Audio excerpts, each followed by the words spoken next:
নমস্কার। সুবোধ সরকারের লেখা শাড়ি। বিয়েতে ৫১টা শাড়ি পেয়েছিল মেয়েটা। অষ্টমঙ্গলায় ফিরে এসে আরো ৬টা। এত শাড়ি সে একসঙ্গে জীবনে দেখেনি। আলমারির প্রথম থাকে রাখলো সব নীল শাড়িদের। একটা হালকা নীল শাড়িকে জড়ি ধরে বলল, তুই আমার আকাশ। দ্বিতীয় থাকে রাখলো সব গোলাপিদের।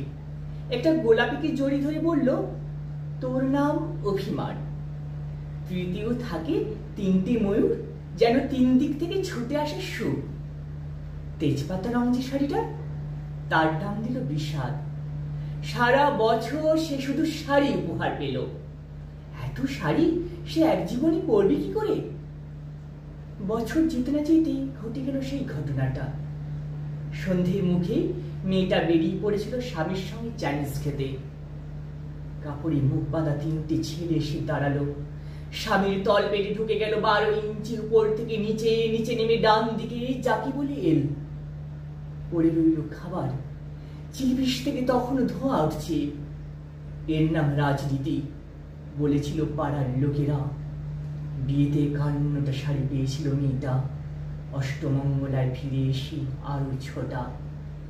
একদিন দুপুরে শাশুড়ি যখন ঘুমিয়ে, সে তার সমস্ত শাড়ি বার করে ৬তলার বারান্দা থেকে উড়িয়ে দিল নিচের পৃথিবীতে।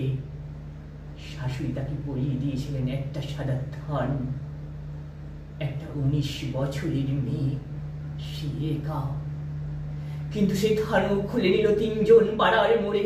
একটা সদ্য নগ্ন বিধবা মেয়ে দৌড়াচ্ছে আর চিৎকার করছে, বাঁচাও বাঁচাও বাঁচাও। পেছনে ৩জন, সে কি উল্লাস! নির্বাক পাড়ার লোকেরা। বিয়েতে ৫১টা শাড়ি পেয়েছিল মেয়েটা। অষ্টমঙ্গলায় ফিরে এসে আরো ৬টা। বিয়েতে ৫১টা শাড়ি পেয়েছিল মেয়েটা। ধন্যবাদ।